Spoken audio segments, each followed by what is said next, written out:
नमस्कार विद्यार्थी मित्रांनो, स्वागत आहे तुमचं चालू घडामोडीवाला या YouTube चॅनलमध्ये. मित्रांनो, पोलीस भरती तसेच सर्व स्पर्धा परीक्षांसाठी उपयुक्त असणाऱ्या चालू घडामोडी तुम्हाला मिळणार आहे PDF स्वरूपात अगदी मोफत. मित्रांनो, बऱ्याच दिवसापासून काही कारणास्तव आपलं चॅनल बंद होतं, व्हिडिओ बंद होते. आजपासून म्हणजेच 19 मार्च 2026 पासून आपले व्हिडिओ पुनश्च रेग्युलर होणार आहेत. तर या गोष्टीची आपण नोंद घ्यावी. सुरुवात करूया आजच्या व्हिडिओला. बघा, पहिला प्रश्न, न्यूयॉर्क शॉर्ट ॲनिमेशन फेस्टिवलमध्ये सर्वोत्कृष्ट दिग्दर्शक पुरस्कार कोणत्या चित्रपटाला मिळाला? आणि या प्रश्नाचं उत्तर आहे चिमी. बघा, चिमी या भारतीय ॲनिमेटेड लघुपटाने न्यूयॉर्क शॉर्ट ॲनिमेशन फेस्टिवलमध्ये सर्वोत्कृष्ट दिग्दर्शक पुरस्कार जिंकून आंतरराष्ट्रीय मान्यता मिळवली आहे. याचे दिग्दर्शन डॉक्टर पार्थसारथी महंत यांनी केले आहे, जे आसामचे पोलीस महानिरीक्षक आणि गुवाहाटीचे पोलीस आयुक्त सुद्धा आहे. तर ही गोष्ट महत्वाची लक्षात ठेवायची, कारण हा भारतीय चित्रपट आहे. पुढचा प्रश्न बघूया. जागतिक पॅरा ॲथलेटिक्स ग्रँड प्रिक्स मध्ये भारताने किती पदके जिंकून पदतालिकेत प्रथम क्रमांक पटकावला? ठीक आहे, आणि हे खूप सोपं आहे. 208. ठीक आहे, आपल्याकडे 108 मण्याची माळ असते, तर 208 असं लक्षात ठेवायचं. ठीक आहे, चला याबद्दल बघूया. जागतिक पॅरा ॲथलेटिक्स प्रिक्स मध्ये भारताने 208 पदके जिंकून पदतालिकेत प्रथम क्रमांक पटकावलेला आहे. तर या आंतरराष्ट्रीय स्पर्धेत किती देश सहभागी झाले होते? 8. आणि 8 देशातली 257 खेळाडूंनी याच्यामध्ये भाग घेतला होता. तर भारताने 75 सुवर्ण पदक, 69 रौप्य पदक तर 64 कांस्य पदक या स्पर्धेमध्ये जिंकलेली आहेत. पुढचा प्रश्न बघा, प्रश्न क्रमांक 3, नुकताच इंग्रजी भाषेमधील साहित्य अकादमी पुरस्कार कोणाला मिळाला? तर या प्रश्नाचं उत्तर आहे नवतेज सरना, ऑप्शन बी. ठीक आहे, पुढचा प्रश्न बघा, नुकताच हिंदी भाषेमधील साहित्य अकादमी पुरस्कार कोणाला मिळाला? आणि या प्रश्नाचं उत्तर आहे ऑप्शन ए, ममता कालिया. बघा, साहित्य अकादमी पुरस्काराबद्दल महत्वाची नोट लक्षात घ्या. 24 भारतीय भाषांमधील साहित्य कृतींसाठी हे दिले जातात. तर यावर्षी इंग्रजीमध्ये नवतेज सरना यांच्या क्रिमसन स्प्रिंग या कादंबरीला हा पुरस्कार देण्यात आला. तर हिंदी भाषेमध्ये ममता कालिया यांच्या आत्मचरित्र जीते जी इलाहाबाद याला हा पुरस्कार देण्यात आला. तर यामधून तुमचे 3 प्रश्न कव्हर होतात, हे लक्षात ठेवायचं. 3 नाही 4 प्रश्न. प्रश्न क्रमांक 5 बघा, महत्वाची पार्सल दुसऱ्याच दिवशी पोहोचवली जाणारी कोणती सेवा टपाल विभागाने सुरू केली? आणि ही सेवा आहे ऑप्शन बी, 24 स्पीड पोस्ट सेवा. 24 स्पीड पोस्ट सेवा. बघा, भारतीय टपाल विभागाने 24 स्पीड पोस्ट सेवा सुरू केली आहे. यात महत्वाची पार्सल दुसऱ्या दिवशी पोहोचवली जातील. ठीक आहे, म्हणजे विनाविलंब. तर सुरुवातीला ही सेवा दिल्ली, मुंबई, चेन्नई, कोलकाता, बँगलोर आणि हैदराबाद या 6 शहरांमध्ये राबवली जातील. ठीक आहे, किंवा राबवली जाईल. पुढचा प्रश्न बघा, प्रश्न क्रमांक 6, देशातील पहिली स्वदेशी बनावटीची बुलेट ट्रेन कोणती असणार आहे? ठीक आहे, खूप महत्वाचा आहे. देशातील पहिला या कॅटेगरीतला प्रश्न आहे. तर या प्रश्नाचं उत्तर आहे ऑप्शन बी, B28 बुलेट ट्रेन. बघा, देशातील पहिली स्वदेशी बनावटीची B28 बुलेट ट्रेन, तिचा वेग 280 किलोमीटर प्रति तास आहे. ती ऑगस्ट 2027 मध्ये मुंबई अहमदाबाद कॉरिडॉरच्या सुरत वापी या 97 किलोमीटर मार्गावर संचालनासाठी सुरू होणार आहे. तर ही ट्रेन BEML ने बनवलेली आहे. ठीक आहे, बघा पुढचा प्रश्न, प्रश्न क्रमांक 7, संगीत कलानिधी पुरस्कार 2026 कोणाला जाहीर करण्यात आला आहे? आणि या प्रश्नाचं उत्तर आहे ऑप्शन जयंती कुमरेश, ऑप्शन बी. ठीक आहे, बघा, संगीत कलानिधी पुरस्कार 2026 याची घोषणा झाली 15 मार्च 2026 रोजी. विजेते आहेत जयंती कुमरेश. हे सरस्वती वीणा वादक आहे. देवी सरस्वतीच्या हातात जो वीणा असतो ते वाजवण्याचं काम किंवा त्याचे वादक म्हणून हे प्रसिद्ध आहे. तर हे तामिळनाडूच्या चेन्नई येथील प्रसिद्ध कलाकार आहे. 34 वर्षानंतर वीणा वादकाला हा पुरस्कार मिळाला. 1 जानेवारी 2027 रोजी हा दिला जाईल. द म्युझिक अकादमीच्या 100व्या संमेलनात. तर नृत्य कला निधी पुरस्कार कोणाला मिळाला? नरेंद्र जी. भरतनाट्यम ही त्यांची नृत्य कला आहे. तर संगीत कला आचार्य म्हणून सुगंधा कलमगम त्रिचूर सी नरेंद्रन यांना हे मिळालेलं आहे. ठीक आहे, तर हे लक्षात ठेवायचं. प्रश्न क्रमांक 8 बघा. महाराष्ट्र धर्म स्वातंत्र्य विधेयक 2026 महाराष्ट्र विधानसभेने कधी पारित केले? तर हे पारित केले ऑप्शन सी 16 मार्च. ठीक आहे, तर हे खूप महत्वाचं आहे. काय बघूया आपण. महाराष्ट्र धर्म स्वातंत्र्य विधेयक 2026 16 मार्च विधानसभेने पारित केलं. कसं केलं? आवाजी मतदान. 17 मार्चला विधान परिषदेने राज्यपालांना मंजुरीसाठी हे पाठवलं. कायदा झाला तर, म्हणजे अजून हा कायदा झाला नाही. ठीक आहे, तर हे धर्मांतर विरोधी कायदा करणारे महाराष्ट्र हा 10वं राज्य ठरेल. तर मुख्य उद्देश काय आहे? जबरदस्ती, फसवणूक, प्रलोभन, दबाव किंवा विवाहाच्या बहाण्याने होणारे बेकायदा धर्मांतर रोखणे.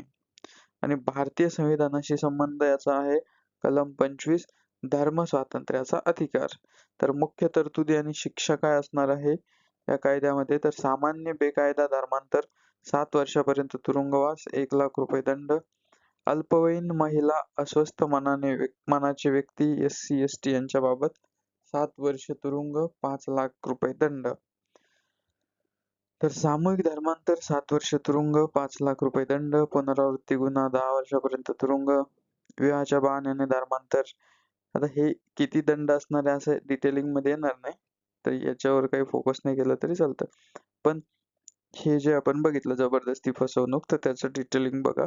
सामान्य बेकायदा धर्मांतर, सामूहिक धर्मांतर, पुनरावृत्ती गुन्हा, विवाहाच्या बहाण्याने धर्मांतर आणि इच्छेनुसार धर्मांतर प्रक्रिया 60 दिवस आधी जिल्हाधिकाऱ्यांना लेखी सूचना द्यावी लागेल. ठीक आहे, तर एखाद्याला समजा धर्मांतर करायचंच आहे तर त्याला सुद्धा अधिकार आहे, पण त्याला बाय प्रोसेस जावं लागेल. 60 दिवस आधी त्याला जिल्हाधिकाऱ्याला सूचना द्यावी लागेल. आणि विवाहाच्या बहाण्याने धर्मांतर केलं तर विवाह रद्द सुद्धा होऊ शकतो. गुन्हा नॉन बेलेबल आणि कोर्टात खटला चालवता जाईल. ठीक आहे, या महत्वाच्या गोष्टी लक्षात ठेवायच्या.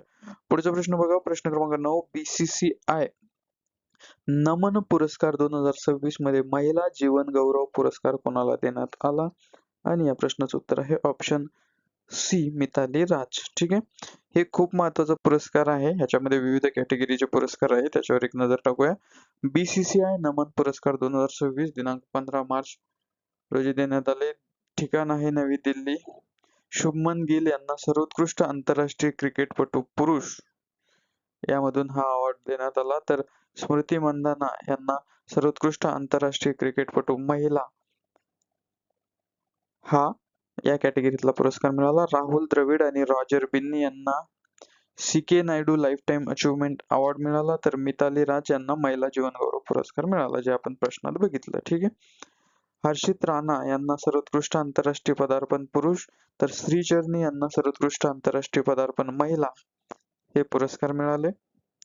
आपण BCCI नमन पुरस्कार 2026 बघतोय.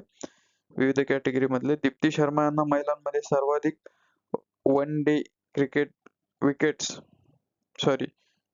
स्मृती मंधाना यांना महिलांमध्ये सर्वाधिक ODI धावा 1311 धावा यांनी केलेला आहे. तर दीप्ती शर्मा यांनी महिलांमध्ये सर्वाधिक विकेट्स 37 विकेट्स घेतले आहे, त्याबद्दल त्यांना नमन पुरस्कार मिळालेला आहे. तर भारताच्या गोल्डन इयरचा उत्सव आहे. गेल्या एका वर्षात 5 ICC ट्रॉफी जिंकणाऱ्या सर्व भारतीय संघांना म्हणजे पुरुष, महिला, अंडर-19 एकत्रित सन्मानित केले गेलेले आहे आणि ही पहिलीच वेळ आहे. ठीक आहे, तर नमन अवॉर्ड 2017 पासून हे नाव या BCCIच्या पुरस्काराला देण्यात आलेलं आहे. तर याच्या अगोदर याला BCCI अॅन्युअल अवॉर्ड किंवा वार्षिक पुरस्कार असं म्हटलं जायचं. तर हे सुद्धा लक्षात ठेवायचं. ठीक आहे, खूप महत्वाचं आहे, स्टार करून ठेवा लागलं तर पुरस्कार कॅटेगरीतले प्रश्न. पुढचा प्रश्न पण पुरस्काराचा आहे. प्रश्न क्रमांक 10. ज्ञानपीठ पुरस्कार 2025 कुणाला जाहीर करण्यात आला?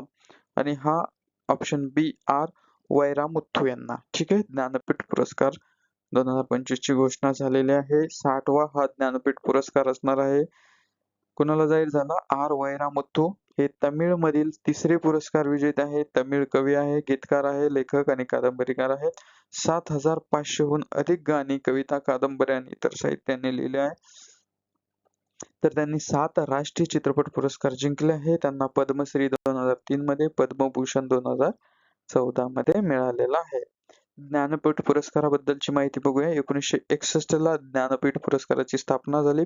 1965 ला जी. शंकर कुरूप मल्याळम भाषेतील हे लेखक प्रथम विजेते ठरले. तर 1976 ला आशापूर्णा देवी या प्रथम महिला विजेत्या बनल्या. ठीक आहे. पुरस्काराची रक्कम आहे 11 लाख रुपये. सरस्वती देवींची कांस्य प्रतिमा आणि प्रशस्तीपत्र. भारतीय राज्यघटनेच्या 8व्या अनुसूचीत नमूद सर्व 22 भारतीय भाषांच्या लेखकांना आणि इंग्रजीसह हा पुरस्कार दिला जातो. तर मराठी भाषेमध्ये ज्ञानपीठ पुरस्कार विजेते कोण कोण आहेत ते बघा. वि. स. खांडेकर यांना 1974 साली हा पुरस्कार मिळालेला आहे. तर विष्णू वामन शिरवाडकर किंवा वि. वा. शिरवाडकर किंवा आपण यांना कुसुमाग्रज या नावाने सुद्धा ओळखतो, यांना 1984 साली सुद्धा यांना सुद्धा हा पुरस्कार मिळालेला आहे. तर विंदा करंदीकर यांना 2003 साली हा पुरस्कार ज्ञानपीठ पुरस्कार मिळालेला आहे आणि भालचंद्र नेमाडे यांना 2014 साली हा पुरस्कार मिळालेला आहे. तर मराठी साहित्यात ज्ञानपीठ पुरस्काराने सन्मानित होणारी पहिली व्यक्ती विष्णू सखाराम खांडेकर म्हणजेच वि. स. खांडेकर होते, ज्यांनी 1974 साली हा पुरस्कार ययाती या कादंबरीसाठी मिळाला होता. तर ह्याच्यावर खूप वेळा प्रश्न विचारलेला आहे, त्याला सुद्धा IMP किंवा स्टार कोट करून ठेवा. चलो नेक्स्ट बघा, पुरस्काराचे प्रश्न आहेत आज भरपूर. प्रश्न क्रमांक 11. ऑस्कर पुरस्कार 2026 मध्ये भारताच्या प्रेझेंटर म्हणजेच सादरकर्त्या कोण होत्या? आणि या होत्या प्रियंका चोप्रा. Option C. बघा, ऑस्कर पुरस्कार 2026 98 ऑस्कर पुरस्कार होता. 15 मार्च 2026 या दिवशी Dolby theatre, Los Angeles, America या ठिकाणी हे पुरस्कार प्रदान करण्यात आले. होस्ट होते कोनान ओब्रियन. दुसऱ्यांदा यांनी होस्टिंग केलेलं आहे. खूप महत्वाचा पुरस्कार आहे, त्यामुळे याच्याबद्दलचे कोणतेही प्रश्न विचारले जाऊ शकतात. यामध्ये सर्वोत्कृष्ट चित्रपट ठरला वन बॅटल आफ्टर अनदर. या चित्रपटाला 13 नामांकनापैकी 6 पुरस्कार मिळाले. तर सर्वोत्कृष्ट दिग्दर्शक पॉल थॉमस अँडरसन चित्रपट. सर्वोत्कृष्ट अभिनेता ठरला मायकेल बी जॉर्डन. सर्वोत्कृष्ट अभिनेत्री जेसी बकले. हॅमनेट ही कलाकृती आहे, चित्रपट आहे. तर सर्वोत्कृष्ट आंतरराष्ट्रीय चित्रपट सेंटिमेंटल व्हॅल्यू, नॉर्वेचा पहिला ऑस्कर पुरस्कार, म्हणजे नॉर्वे या देशाचा हा चित्रपट आहे. तर भारताचा समाविष्ट एकमेव चित्रपट होम बाउंड, परंतु याला नामांकन मिळाले नाही. सिनर्स सर्वाधिक नामांकने, 16 नामांकने या चित्रपटाला मिळाले. ऑस्कर इतिहासातील हा रेकॉर्ड आहे. तर भारताच्या प्रियंका चोपडा जोनास या सादरकर्त्या प्रेझेंटर होत्या. तर नवीन श्रेणी बेस्ट अचिव्हमेंट इन कास्टिंग पहिल्यांदाच देण्यात आली वन बॅटल आफ्टर अनदर या चित्रपटासाठी. ठीक आहे. तर हे गोष्टी लक्षात ठेवायच्या ऑस्कर पुरस्कार 2026 संदर्भात. पुढचा प्रश्न बघा, संपूर्ण साक्षर केंद्रशासित प्रदेश कोणता आहे? खूप महत्वाचा प्रश्न आहे. प्रश्न खूप वेळा विचारले जातात. तर चंदीगड हा संपूर्ण साक्षर केंद्रशासित प्रदेश आहे. ठीक आहे. बघा, चंदीगड पूर्ण साक्षर केंद्रशासित प्रदेश. चंदीगडची साक्षरता 99.93% आहे. उल्हास कार्यक्रम अंतर्गत ही साक्षरता झालेली आहे. तर 2022 ला उल्हास कार्यक्रमाची सुरुवात करण्यात आली. उद्देश होता 15 वर्षावरील लोकांना साक्षर बनवणे. आणि आता भारतातील पूर्ण साक्षर घोषित राज्य यांच्यावर एक नजर टाकूया. मिझोराम 98.2% साक्षरता, पहिले पूर्ण साक्षर राज्य म्हणून हे ओळखलं जातं सध्या. तर गोवा 99.5 साक्षरता, दुसरे पूर्ण साक्षर राज्य. त्रिपुरा 95.6 साक्षरता, 95.6%, तिसरे पूर्ण साक्षर राज्य. हिमाचल प्रदेश 99.30%, चौथे पूर्ण साक्षर राज्य. तर लडाख जून 2024 मध्ये 97% साक्षरता, पहिले पूर्ण साक्षर केंद्रशासित प्रदेश बनले होते. आता चंदीगड बनलेला आहे. ठीक आहे. तो ये याद रखो. प्रश्न क्रमांक 13 बघा, आधार प्रणालीची सायबर सुरक्षा मजबूत करण्यासाठी कोणता कार्यक्रम सुरू करण्यात आला आहे? आणि प्रश्नाचे उत्तर आहे आधार बग बाउंटी कार्यक्रम. आधार बग बाउंटी कार्यक्रम काय आहे? तर याचा उद्देश आहे आधार प्रणालीची सायबर सुरक्षा मजबूत करणे. Unique identification authority of India म्हणजेच UIDAI ने हे सुरू केले. यामध्ये एथिकल हॅकर सहभागी होणार आणि त्रुटी शोधणार आहे. तर 20 सायबर सुरक्षा तज्ञ निवडले गेलेले आहेत. तर UIDAI चा लॉंग फॉर्म आपण परत एकदा बघू. Unique identification authority of India याची स्थापना 2009 मध्ये झाली. त्याचं मुख्यालय नवी दिल्लीमध्ये आहे. त्याचे अध्यक्ष आहे नीलकांत मिश्रा. तर CEO आहे भुवनेश कुमार. तर ह्या दोन गोष्टी लक्षात रखने का.